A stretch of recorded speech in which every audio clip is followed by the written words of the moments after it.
보면 볼수록 똑똑해지는 스튜디오 보톡스의 구원장입니다.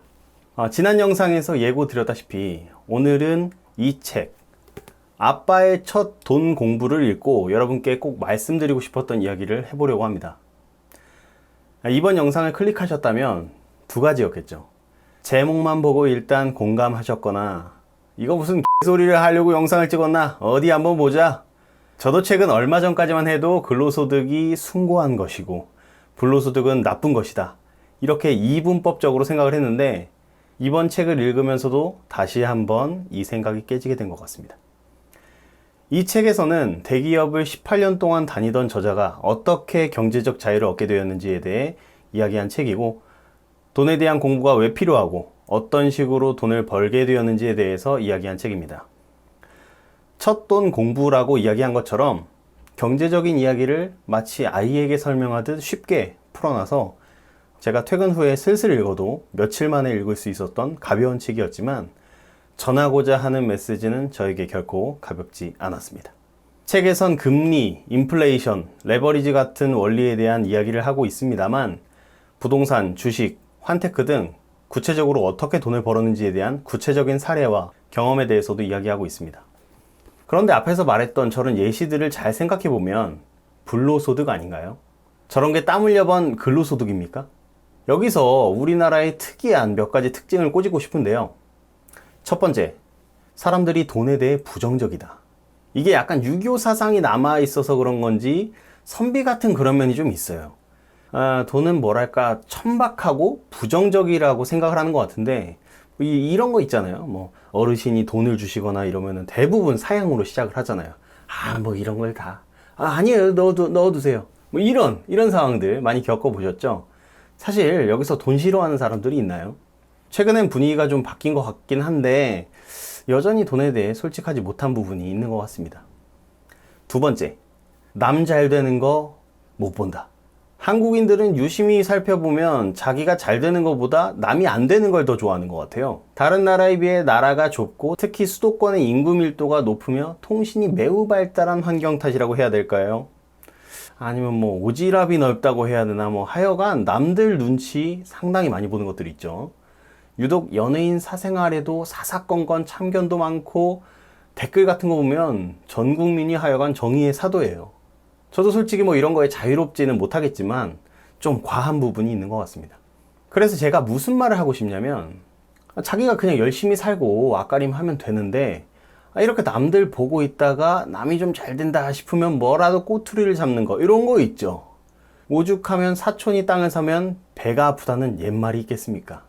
전 이 두 가지가 콜라보를 이루면서 불로소득은 나쁘다고 주장하는 경우가 많다고 생각합니다. 본인들이 불로소득으로 살면 나쁘다고 이야기하겠습니까? 솔직히 자기가 이렇게 손쉽게 돈을 못 버니까 나쁘다고 반기드는 거 아닙니까? 그러면서 근로소득이 진정한 보람과 가치가 있는 거 마냥 말이죠. 아니, 그렇게 생각하시면 남들 욕할 거 없이 죽을 때까지 보람과 가치 있게 근로소득 만드시면서 사시면 되겠네요. 안 그래요? 제가 여기서 하고 싶은 이야기는 열심히 일하고 계신 분들을 비아냥거리려고 하는 게 아닙니다. 저 또한 근로자이고 근로소득으로 살고 있는데 왜 누워서 침을 뱉겠어요? 다만 자본주의를 살고 있는 대한민국에서 자본주의에 대한 제대로 된 이해 없이, 자본주의의 룰에 대한 이해 없이 돈을 잘 버는 걸 기대하면 안 된다는 겁니다. 게임의 룰을 이해 못하고 프로게이머가 된다는 건 어불성설이겠죠. 본인의 사고의 틀에 갇혀서 어떻게 돈을 버는지에 대해 무지한 채 본인은 바뀌지 않은 채로 사회 탓, 남 탓만 하면서 살지 말자는 겁니다. 본인이 움직이지 않으면 누가 밥을 떠먹여주지 않습니다. 설교는 여기까지 하고, 전 이 책을 읽으면서 느낀 부분이 자본주의의 꽃이 바로 불로소득이라는 생각이 들었습니다. 과거 농경사회를 떠올려 볼까요? 늙어 죽을 때까지 농사 짓고 살아야 밥 먹고 사는 거예요. 근데 지금 사회는 그렇지 않고 살 수 있는 방법이 있다는데 이게 어떻게 기쁘지 않을 수 있겠습니까? 수영을 잘하고 싶으면 수영을 잘하는 사람에게 배워야 하고, 공부를 잘하고 싶으면 공부를 잘하는 사람한테 물어보면서, 부자가 되고 싶으면서 돈을 많이 번 사람한테는 물어볼 생각을 잘 안 하는 것 같아요. 시기심에 흠을 잡거나 멀리하기에 바쁘죠. 일단 세계적으로 돈을 번 사람들을 지켜보면서 느낀 거 없으세요? 대부분의 부자들은 투자자들입니다. 여기서 근로소득으로 부자 됐다는 사람이 있나요? 왜 이 사람들은 땀 흘려 돈 벌지 않는데 왜 비난하지 않죠? 자본주의가 그런 겁니다. 투자, 즉 돈으로 돈을 버는 게 자본주의인 겁니다. 그래도 불로소득은 나쁜 거라고 생각하시는 분들 아직도 계실까요? 그럼 몇 가지 예를 들어보겠습니다. 최근에 장난감을 재테크의 일환으로 활용하시는 분들이 계신데 이분은 괜찮습니까? 소액이니까 괜찮다고요? 그럼 고액의 그림에 투자하는 분들은요? 이건 어때요? 괜찮나요? 그럼 주식은요? 부동산은요? 사람들이 갖고 싶어 하는 것을 선점하는 것, 그것이 가치이고 투자라고 생각합니다. 미래를 내다보는 것이기에 쉽지가 않죠. 과연 이게 불로소득으로만 치부할 수 있을까요? 그럼 투자와 투기의 차이는 무엇입니까? 곰곰이 한번 생각해 보세요. 부동산을 예로 들어볼까요? 1주택자는 투자고 다주택자는 투기입니까? 자, A란 사람은 지방에 거주하고 있는데 지방에 전세를 살면서 강남에 아파트 한 채를 사두었습니다. B란 사람은 수도권에 본인이 사는 집이 있고 남편이 지방 근무로 지방에도 집을 하나 샀습니다. 부모님도 살 집이 필요해서 부모님 집도 하나 샀고요. 아들놈 결혼 생각해서 또 집을 하나 사두었습니다. 이건 모두 실거주를 하는 형태인데 이건 나쁜 건가요?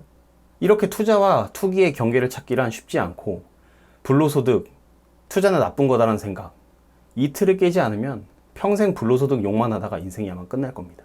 돈 벌 생각이 없거든 본인 사는 대로 그냥 사시면 되고 돈 벌고 싶으면 돈을 어떻게 벌 수 있는지에 집중하시면 됩니다. 참고로 이 책의 저자는 투자와 투기의 차이를 이렇게 정의하고 있습니다. 만약 손실이 발생할 때 그것을 감당할 수 있으면 투자고 감당할 수 없으면 투기다. 이 부분을 정의하는 분들은 참 다양하게 많으신데 저는 어느 정도 이 부분에 공감을 했습니다. 다시 본래의 이야기로 좀 돌아가자면 생각을 좀 달리하면 기분이 좋아집니다. 내가 불로소득으로 산다면? 제도의 피해자라고 생각하지 마시고 제도를 활용해 보고자 생각을 바꾼다면 어떨까요? 물론 쉽지 않겠죠. 하지만 방법을 끊임없이 찾고 노력하는 게 흙수저들의 숙명입니다. 아니요. 부자들도 끊임없이 돈 벌 궁리를 하면서 삽니다. 하물며 돈이 없는 흙수저가 넋놓고 그냥 산다?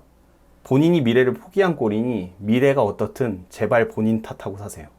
마이크로소프트 창업자인 빌 게이츠가 말했었죠. 가난하게 태어난 것은 당신의 잘못이 아니다. 그러나 죽을 때도 가난한 것은 당신의 잘못이다. 시도해보지 않고 불평부터 시작한다면 아무것도 안 되고 있겠죠. 그럼 우리는 어떻게 해야 될까요?